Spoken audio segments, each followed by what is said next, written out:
नमस्ते दोस्तों, कैसे हैं आप सब। आज है हमारा 6th episode of real women empowerment series. आज भी हम एक पेन पॉइंट की बात करने वाले हैं कि एक्चुअल दर्द कहाँ है एक औरत की ज़िंदगी में। अगर उसे हम पार कर लें तो हम ट्रूली एम्पावर हो जाएंगे।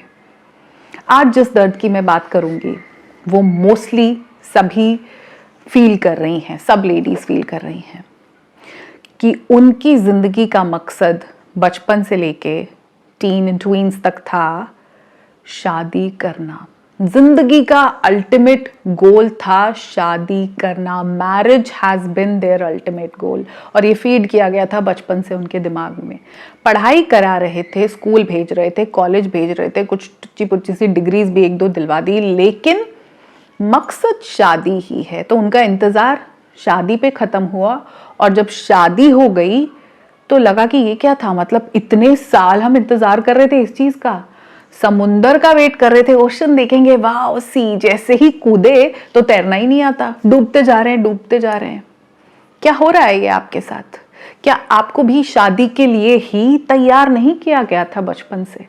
शादी सबसे बड़ी चीज़ है, बस शादी करवा दो लड़की की, यही बताया गया था ना आपको भी, यही आपने किया। अब कैसा महसूस हो रहा है? घुटन लगती है, अंदर से लगता है कि ये कहाँ फंस गई। होता है ना ऐसे ही, डील करना नहीं आता। शादी कोई हलवा नहीं है, प्रसाद नहीं है। हमको लग रहा था कि हम पूरी जिंदगी से प्रिपेयर कर रहे हैं। प्रिपरेशन बचपन से चालू थी, सारे घर के काम सिखाए जा रहे थे। अपने घर जाके करना, कैसे कपड़े पहनने हैं, मम्मी मेरा ये करना है, मैं सहेलियों के साथ चली जाऊं, अपने घर जाके करना। वो अपने घर की प्रिपरेशन तो बड़ी बचपन से चल रही थी। अपना घर, इंतजार भी उसी अपने घर का हो रहा था। कल जाओगी ना, जब सास ताने मारेगी तो पता चलेगा तुम्हें, यहां नखरे दिखा रही हो, कल पता चलेगा। सारी प्रेपरेशन बस शादी के लिए थी, सिर्फ शादी करनी है। जो डिग्री विग्री दिलवाई है, जो छोटा मोटा ग्रेजुएशन पोस्ट ग्रेड करवा दिया, वो इसलिए कि एक दूल्हा मिल जाए सही सा, उनको ना दिखा दें। वो सिर्फ दिखाने के लिए पोस्टर पे कि लड़की देखो हमारी MA हिस्ट्री कर रखी है, उसने पढ़ी लिखी है। वो एक एडिशनल पॉइंट हो जाता है एलिजिबिलिटी क्राइटेरिया में कि लड़की पढ़ी लिखी भी है। बट प्रेपरेशन उसकी वैसे ही है कि कैसे झुक के रहना है, कैसे खुल के हंसना नहीं है, खुल के जीना नहीं है, मर्जी की चीज़ें नहीं करनी, घर के सारे काम आने चाहिए, साफ सफाई, खाना बनाना, कपड़े धोना, टाइलें साफ करना, सब कुछ उसको आना चाहिए। कल के लिए तैयारी चल रही है। तो उसका बचपन से लेके 20, 22, 25, 30 सालों तक बस प्रेपरेशन चल रही होती है। बाकी वो जो भी करे, इवन उसकी जॉब, आजकल क्योंकि जॉब्स इंपॉर्टेंट है तो जॉब भी इसलिए कि चलो एलिजिबिलिटी क्राइटेरिया में एक पॉइंट ऊपर हो जाएगा, दैट्स इट। प्रिपरेशन शादी की है। अब शादी की दिक्कत हमारे देश में ये है कि शादी दो लोगों के बीच में होती नहीं है ना, शादी हो रही है परिवारों के बीच में। पूरी पूरी फैमिली जो है वो इन्वॉल्व है। वो दूल्हा दुल्हन को तो कोई बैक सीट पे रख देता है, उनकी तो कोई बात ही नहीं करता। परिवार बात कर रहे हैं, ओ जी मिलनी च ना कंबल थोड़े चंगे जे दे देना, ਉਹ ਨਾ ਉਹਨੇ ਬੜੇ ਘਟੀਆ ਜਿਹੇ ਦਿੱਤੇ ਸੀ। ਅੱਛਾ ਪੈਸੇ ਨਹੀਂ ਰੱਖਣਾ, ਉਹ ਤੁਸੀਂ ਇੰਜ ਕਰਨਾ, ਅੱਜ ਕੱਲ ਨਾ ਵਧੀਆ ਵਧੀਆ ਸੂਟ ਆਏ ਹੋਏ ਨੇ ਤੇ ਆਦਮੀਆਂ ਦੀ ਸਾਰਿਆਂ ਦੇ सूट ਦਾ कपड़ा ਤੇ ਲੇਡੀਜ਼ ਦੀ ਸਾੜੀ ਰੱਖ ਦੇਣਾ। अरे उनका अलग ही चल रहा है। ਉਹ ਨਾ ਫਲਾਨੀ ਮਾਸੀ ਦੀ ਕੁੜੀ ਉਹ ਆ ਨਹੀਂ ਸਕਦੀ, ਉਹ ਪ੍ਰੈਗਨੈਂਟ ਹੈ, ਤੇ ਤੁਸੀਂ ਇੰਜ ਕਰਨਾ ਉਹਦਾ ਵੀ ਲਿਫਾਫਾ ਰੱਖ ਦੇਣਾ, मतलब चंगी जगह ना शादी जगह चंगी जी कर देना। मतलब परिवार की बातें चल रही हैं, मिलनियाँ हो रही हैं, मामे मामे से मिल रहे हैं, चाचे चाचे से मिल रहे हैं, जीजा जीजे, अरे दूल्हा दुल्हन उनको कोई पूछता ही नहीं है।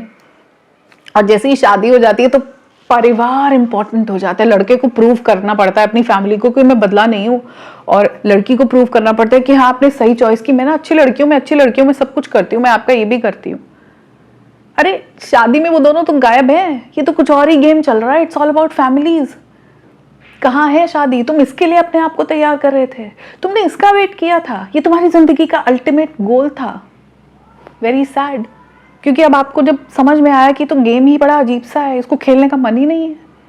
मुझे, आपने शादी की थी एक लाइफ पार्टनर के लिए, आपको लगा था कि वाह जो आपने DDLJ देखी थी, जो प्यारी प्यारी पिक्चरें देखी थी, वो सपने सच हो जाएंगे। कुछ सच ही नहीं हुए। ये तो परिवार ही परिवार छाया हुआ है चारों तरफ। आपके भी मम्मी पापा को इंपॉर्टेंस चाहिए, उनके भी मम्मी पापा को इंपॉर्टेंस चाहिए। It's all about parents parents parents. फिर वही जीजे फूफे बन जाते हैं, मुंह फूलते हैं शादियों में। ये सब रिश्तेदारी हो गई, क्या हो गया ये? हमने जो सोचा था वैसा तो कुछ हुआ ही नहीं। Marriage should not be your destination, it's a milestone. शादी आपकी जिंदगी का अल्टीमेट एम नहीं है। उसको क्योंकि एम बना दिया है, उसको गोल बना दिया है लाइफ का, मतलब फाइनल डेस्टिनेशन है एक लड़की की, तो उसकी सारी प्रिपरेशन ना उसी हिसाब से होती है। अब उस चक्कर में उसकी लुक्स ज्यादा मैटर करती हैं, उसका माइंड नहीं। उसके माइंड को पॉलिश करने ही नहीं दिया जाता, वो इन्हीं में डूबी हुई रह जाती है कि मैं मोटी हूँ, मैं मोटी हो गई हूँ, मेरा कॉम्प्लेक्शन, मेरे पिंपल्स, मेरा पीसीओडी, मेरा हाइट, मेरा वो फिजिकल फीचर्स को ही पॉलिश करती रहती है, चमकाती रहती है। तभी तो आजकल इतने स्किन केयर और ये मेकअप चल रहा है, सब लोग मेकअप सब यही दिखा रहे हैं, ट्रांसफॉर्म कर दो खुद को, मेकओवर कर दो। रियल माइंड को चमकाने की बात कौन कर रहा है? रियल सेल्फ इंप्रूवमेंट की बात कौन कर रहा है? Very few people. और उनको दिखता कौन है? सबको बाहर चमकाना है, ड्रेस पहन लो, outfit of the day, makeup of the day, jewellery of the day, सबको यही करना है। क्योंकि हमारे को शादी की प्रेपरेशन में बस लुक्स पे ध्यान देना था ना, हमें दिमाग चमकाने को किसी ने बोला नहीं। और जो लड़कियां नेचुरली इंटेलिजेंट है, जो कि लड़कियां हैं, स्कूल में टॉपर लड़कियां ही थी, जो लड़कियां थोड़ी सी शुरू से इंटेलेक्चुअल होती हैं, उनको डम प्रिटेंड करना होता है। उनकी मम्मियां उनको बोलती हैं कि ज्यादा ना जाके बातें मत करना वहां अपनी रैशनल वाली, ये मत बताना तुम ये किताबें विताबें पढ़ती हो। ऐसा होता है कि वहां पे अपनी इंटेलिजेंस मत झाड़ने बैठ जाना, थोड़ा डम ही प्रिटेंड करो। वो बस ऐसी जो बस बाल और ऐसे से, हाँ नहीं नहीं मैं तो ऐसे ही कह रही थी, नहीं नहीं नहीं, अरे कमाल है आप भी क्या, हाँ जी हाँ जी हाँ जी, नहीं नहीं बिल्कुल बिल्कुल, अच्छी लड़की बनना। डम भोंदू भोंदू लड़कियां बना दी हैं हमने शादी के चक्कर में। क्योंकि शादी के लिए ना थोड़ी सी ऐसी ही भोंदू सी लड़कियां जिनमें दिमाग कम हो, जो घर के काम कर लें, वो एक शो पीस है जो चलता है, रोबोट बेसिकली, इमोशंस नहीं है उसके अंदर। फिर जब इमोशन जागते हैं तो देखते हैं कि पूरा तो कुछ भी नहीं हुआ, ना फिजिकल नीड्स पूरी हुई, ना मेंटल नीड्स पूरी हुई, ना इमोशनल नीड्स पूरी हुई, ना स्पिरिचुअल नीड्स पूरी हुई। मैं कहाँ फंस गई, अब मैं इसमें से निकलूं? देखो मेरे कमेंट सेक्शन में कितनी लेडीज ने लिखा हुआ है कि मैं यहां से निकलना चाहती हूं, मैं कैसे निकलूं? अरे निकल ही नहीं सकते, जंजाल है। अब तक आपने इसको गोल समझा था अपनी लाइफ का, अब जब आपको समझ में आ गया, जब से टक्कर हुई ना बिजली कड़की की ये तो गड़बड़ हो गई, अब समझो कि ये एक नई जर्नी की शुरुआत है। हमको यहाँ रुकना नहीं है, डेस्टिनेशन नहीं है, ये एक माइलस्टोन था, अचीव कर लिया, देख लिया भाई इसमें कुछ नहीं रखा, अब आगे बढ़ना है अपनी तरक्की, अपनी ग्रोथ, अपनी इंप्रूवमेंट, अपना बेटर वर्जन बनने की तरफ। ये जो लाइफ पार्टनर है ये ऐड ऑन करेगा, ये आपकी जिंदगी को डायरेक्शन देगा। इसके आने से आपकी जिंदगी में बदलाव हुए, एटलीस्ट आपकी लर्निंग्स तो बढ़ी हैं। इतने चैलेंजेस फेस करके आपका फिजिकल पोटेंशियल देखो कितना बढ़ गया। जब यंग गर्ल्स होती है, जबकि तब फिजिकली आप ज्यादा एनर्जेटिक हो, तब इतना काम नहीं करती, और अब देखो कैसे फटाफट यहाँ पे ये गाजर पाक बनाया, उधर साग चढ़ा दिया, उधर हाथों हाथ बर्तन भी धो दिए, उधर पौधों में पानी भी दे के आ गए, आटा गूंद दिया, फुलके बना दिए, कपड़े सुखा दिए, कपड़े उतार दिए, फटाफट चीजें होती हैं। आप चमके हो इस सब से, आपका ओवरऑल कैपेबिलिटी है, फिजिकल मेंटल दोनों बढ़ गई हैं।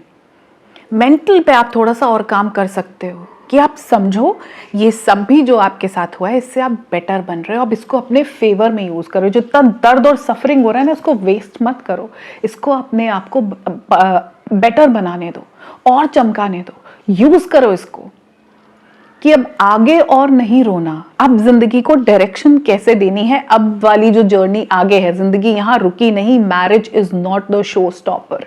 हमने सोचा था कि ये डेस्टिनेशन है तो यही रुक जाएगी। औरतें इसीलिए एम्पावर नहीं हो रही क्योंकि शादी एक रोड ब्लॉक है, वो उसके बाद जीना छोड़ देती हैं। अब तो बस क्या है, अब तो पति के लिए ही जीना है, बच्चों के लिए ही जीना है, बस बच्चे कुछ बन जाएं। क्यों ना कुछ बनूं? मैं खत्म हो गई क्या? जिस बेचारी औरत ने 22 साल में बच्चा पैदा किया उसकी जिंदगी 22 में खत्म हो गई, अब तो वो बच्चों के लिए जिएगी। कमाल है यार, वो अगले 90 साल जीती है तो क्या सिर्फ बच्चों के लिए जीती रहेगी? Very sad. अपनी जिंदगी की जर्नी को यहां रोको मत, अपनी आइडेंटिटी ढूंढो, तुम कौन हो। अगर तुम्हारे आसपास से ये बच्चों वाला टैग हटा दिया जाए, पतिदेव को हटा दिया जाए, सास ससुर को और तुम्हारे पेरेंट्स को भी, तुम खुद क्या हो।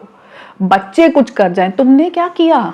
बच्चे तो कर ही जाएंगे। बल्कि हम जो मदर्स बच्चों पे चढ़ के बैठी हुई हैं, जैसे हमारी मदर्स बैठी थी, अपनी जिंदगी में तो कुछ किया नहीं, तो उससे बच्चे कुछ बन भी नहीं पा रहे, वो भी ऐसे ही साइको हो चुके हैं, क्योंकि मदर्स हर वक्त बैठी हैं, वेला टाइम बहुत ज्यादा है, बच्चे बच्चे बच्चे बच्चे, अरे इतना बच्चे बच्चे नहीं करना होता, बच्चे पौधे हैं, उनको खिलने दो, उन पे इतना एफर्ट मत डालो, just provide for them and let them grow. उनको वो बनने दो जो वो बनना चाहते हैं, उनके सर पे मत बैठ जाओ, आप बनो जो बनना है। जो सपने अधूरे रह गए उसको बच्चों पे मत थोपो, आप खुद बनो वो। तो शादी तो करनी है बिकॉज आपको पार्टनर चाहिए। जिन लोगों ने शादी नहीं की और अभी ये वीडियो देख रहे हैं, वाइजली शादी करो, ऐसे इंसान से शादी करो जो आके आपकी लाइफ में कोई वैल्यू एडिशन करे, जो आपको डायरेक्शन दिखा सके, जिसके लाइफ के गोल्स और आपके लाइफ के गोल्स सेम हो, जहां आप एक फाइन ट्यूनिंग करके जिंदगी को एक बेटर डायरेक्शन दे पाओ, आप दोनों ग्रो कर पाओ। यहां रोक मत दो अपनी जिंदगी। सब औरतों ने अपनी जिंदगी रोक दी है, इसीलिए एम्पावर्ड नहीं है फीमेल, ना नौकरी कर रही हैं, ना अपने शौक पूरे कर रही हैं, ना कोई हॉबीज परस्यू कर रही हैं, अपने मन का पहन ओढ़ भी नहीं रही। Marriage is the biggest pain point. सब औरतों के दिल में शादी को लेके दर्द है। अगर कोई एक हैप्पीली मैरिड फीमेल है तो प्लीज कमेंट में बताना कि मेरी तो जिंदगी संपन्न हो गई, मैंने जिंदगी भर इंतजार किया था, शादी का फाइनली हो गई, अब तो मैं गंगा नहा ली।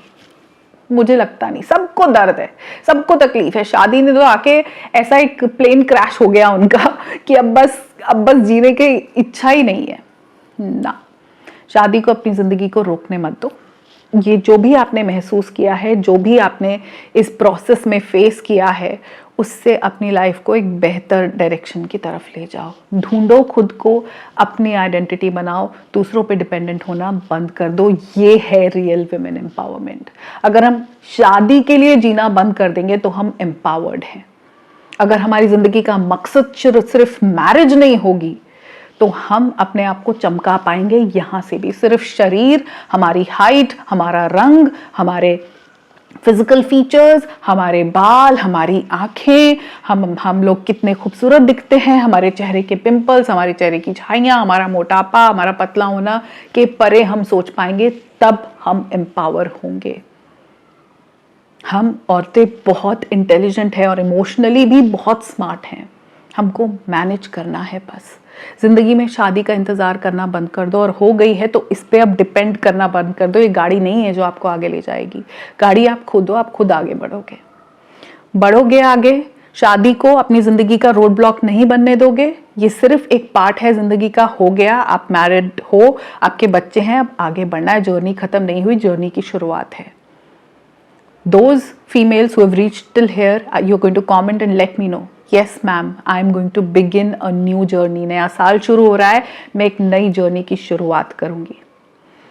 अब मैं मिलूंगी आपसे अपने अगले एपिसोड में। तब तक के लिए अपना ध्यान रखिए और खुद से बहुत ज़्यादा प्यार करते रहिए। नमस्कार।